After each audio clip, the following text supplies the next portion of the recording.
सर्दियों में ज़्यादातर घरों में मछली को फ्राई करके बनाया जाता है, मगर आप मेरे तरीके से अगर ये मछली की कढ़ाई खाएंगे ना तो यकीन करें फ़िश फ्राई भूल जाएंगे। बिस्मिल्लाहिर्रहमानिर्रहीम, अस्सलामुअलैकुम। खुश रहें, आबाद रहें, जहाँ भी रहें हैप्पी रहें और हेल्दी रहें। तो मैं हूँ फ़ायज़ा और वेलकम करती हूँ आपको चटपटे पकवान में। आज बनाऊँगी जी मैं विंटर स्पेशल बहुत ही टेस्टी फ़िश कढ़ाई। तो आज की रेसिपी की ख़ास बात तो ये है कि जो ग्रेवी इसमें बनने जा रही है बहुत ही जायकेदार बनकर तैयार होगी। मछली के पीसेस नहीं टूटेंगे और सालन भी बहुत ही खुशबूदार बनेगा। तो रेसिपी को अंत तक देखें, अच्छी लगे तो लाइक भी कर दें और चटपटे पकवान को सब्सक्राइब भी कर लें। तो चले फिर जल्दी से ये मज़ेदार फ़िश कढ़ाई बनाना स्टार्ट कर लेते हैं। तो जायकेदार फ़िश कढ़ाई बनाने के लिए सबसे पहले तो मेरे पास है मछली। वज़न में देखें तो 1 किलो के बराबर है और मछली आप कोई सी भी ले सकते हैं। मैं संगाड़ा फ़िश का इस्तेमाल कर रही हूँ। इसमें कांटे कम से कम रहते हैं तो बच्चे भी आसानी से खा लेंगे। तो फ़िश कढ़ाई बनाने से 15 मिनट पहले आपने क्या करना है, फ़िश को लगा देना है 1 टीस्पून के करीब नमक और 3 से 4 टेबलस्पून सफ़ेद सिरका। अच्छे तरीके से फ़िश पर लगाएं और 15 मिनट के लिए छोड़ दें। 15 मिनट के बाद मछली को अच्छे तरीके से धो लें और बिल्कुल ड्राई कर लें। अब ये पकाने के लिए एकदम रेडी है, इसे एक साइड पर रख देते हैं। जब तक मैं क्या करूँगी, फ़िश कढ़ाई बनाने के लिए टमाटर ले लिए हैं मैंने यहाँ पर तकरीबन ये 6 अदद हैं। वज़न में देखें तो 1 पाव के बराबर है। अब यहाँ पर हमने क्या करना है, छिलका रिमूव करना है टमाटर का। तो तेज़ छुरी ले लें और तेज़ छुरी की मदद से टमाटर का छिलका निकाल दें। तो यहाँ पर एक और ऑप्शन देती हूँ, टमाटर का छिलका आप ऐसे भी उतार सकते हैं कि टमाटर को गर्म पानी में 1 से 2 मिनट के लिए बॉयल कर लें, छिलका आसानी से उतर जाएगा। अब आप लोग पूछेंगे कि फ़ायज़ा टमाटर का पेस्ट भी तो बनाकर डाल सकते हैं। मैं आपसे कहूँगी कि टमाटर का छिलका रिमूव करें और इसे बारीक सा काट कर रख दें। टमाटर का पेस्ट ना बनाएं क्योंकि हम फ़िश कढ़ाई बना रहे हैं, बिल्कुल वैसे ही जैसे चिकन या मटन की कढ़ाई बनाते हैं। तो टमाटर के साथ ही 4 अदद हरी मिर्चें हैं मेरे पास, बड़े साइज़ की हैं मगर ज़्यादा तीखी नहीं है। इन्हें भी मोटा मोटा सा काट लें और एक साइड पर रख लें। अच्छा जी, अब एक फ्राइंग पैन में डाला है मैंने तकरीबन 5 से 6 टेबलस्पून के करीब कुकिंग ऑयल। ऑयल को मीडियम टू लो फ्लेम पे गरम कर लें और यहाँ पर मैं मछली को फ्राई करने लगी हूँ। अच्छा, फ़िश को जब आप लोग फ्राई करें ना तो स्किन वाली साइड को हमेशा ऊपर की जानिब रखा करें और मीट वाली साइड को नीचे की जानिब। इससे क्या होगा कि फ़िश फिले का कलर ख़राब होगा और ना ही इसकी शेप ख़राब होगी। तो बस इस तरीके से 3 से 4 मिनट के लिए मीडियम टू लो फ्लेम पे एक साइड से पकाएं और फिर फ़िश की साइड को चेंज कर दें। हल्का हल्का सा गोल्डन कलर नज़र आ रहा है ना आपको, बस ऐसा ही कलर आना चाहिए। तो ज़्यादा नहीं, आपको फ़िश को 2 से 3 मिनट का टाइम देना है। दोनों साइडों से हल्का हल्का सा गोल्डन कलर भी आ जाएगा और फ़िश तकरीबन 60 से 70% तक गल भी जाएगी क्योंकि ये नाजुक सी होती है। बस अब फ़िश को निकाल लें और बाकी की बची हुई मछली को भी ऐसे ही फ्राई कर लेना है। तो जब भी आप फ़िश को हल्का सा फ्राई करके सालन या कढ़ाई बनाते हैं उससे क्या होता है, सालन तो जायकेदार बनता ही है, फ़िश के पीसेस नहीं टूटते ग्रेवी में जाकर। अच्छा जी, यहाँ पर मैंने कढ़ाई में डाला है आधा कप के करीब कुकिंग ऑयल और ऑयल में शामिल कर दूंगी अदरक लहसुन का फ्रेश कूटा हुआ पेस्ट 1.5 टेबलस्पून।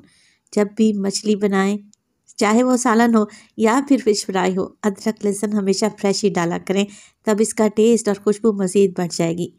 अदरक लहसुन के पेस्ट को हमने फ्राई करना है, अच्छी सी खुशबू आनी चाहिए आपको इसमें से। जैसे ही 2 से 3 मिनट के लिए इसे हल्का सा भून लेंगे तब हम इसमें डालेंगे टमाटर और हरी मिर्चें जो कि हमने काट कर रखी हुई थी। अच्छा, इस फ़िश कढ़ाई में प्याज का इस्तेमाल बिल्कुल भी नहीं करेंगे, टमाटर से ही ये मज़ेदार सी फ़िश कढ़ाई बनाकर तैयार करेंगे। तो बस टमाटर डाल दें और मिक्स कर दें। तो देखिए, इसीलिए मैंने टमाटर का छिलका रिमूव कर दिया था। एक तो ग्रेवी स्मूथ नहीं बनेगी, दूसरा टमाटर के छिलके जब मुंह में आते हैं ना तो अच्छा फील नहीं होता। अच्छा जी, टमाटर डाल दिए हैं, साथ के साथ डाल देंगे इसमें मसाले। तो मैं डाल रही हूँ नमक 1 टीस्पून के करीब, लाल मिर्च का पाउडर डालूंगी इसमें 1 टीस्पून और इसमें शामिल करेंगे धनिया पाउडर 1 टीस्पून और 1/4 टीस्पून हल्दी भी डाल दें। मोटा कूटा हुआ ज़ीरा इस्तेमाल कर रही हूँ, ये हल्का सा मैंने तवे पर रोस्ट कर लिया था। मोटा मोटा सा कूट कर डाल दें 1 टीस्पून और शामिल करेंगे इसमें कश्मीरी लाल मिर्च का पाउडर। अच्छे कलर के लिए है तो डाल दें, अदरवाइज़ स्किप भी कर सकते हैं। कुटी हुई लाल मिर्चें डालूंगी, ये ज़्यादा तीखी नहीं है, 1 टीस्पून और शामिल करेंगे इसमें चिकन पाउडर। जी हाँ, अब आप सोच रहे होंगे कि फ़िश करी में चिकन पाउडर का क्या काम।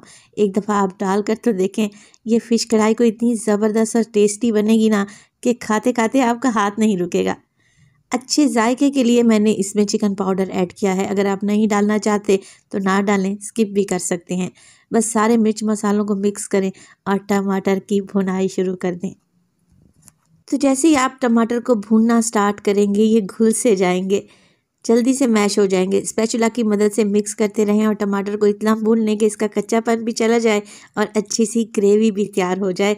देखें कुछ इस तरीके से ऑयल ऊपर आ चुका है, टमाटर बिल्कुल मैश हो चुके हैं।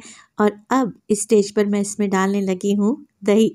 तो आधा कप के बराबर मेरे पास दही है, जो ज़्यादा खट्टा नहीं होना चाहिए। अच्छे तरीके से फेंट कर शामिल कर दें और मिक्स कर दें। और इस स्टेज पर अगर तो रेसिपी आप लोगों को ज़रा सी भी अच्छी लग रही हो, रेसिपी को लाइक कर दिया करें और चटपटे पकवान को सब्सक्राइब भी कर लें।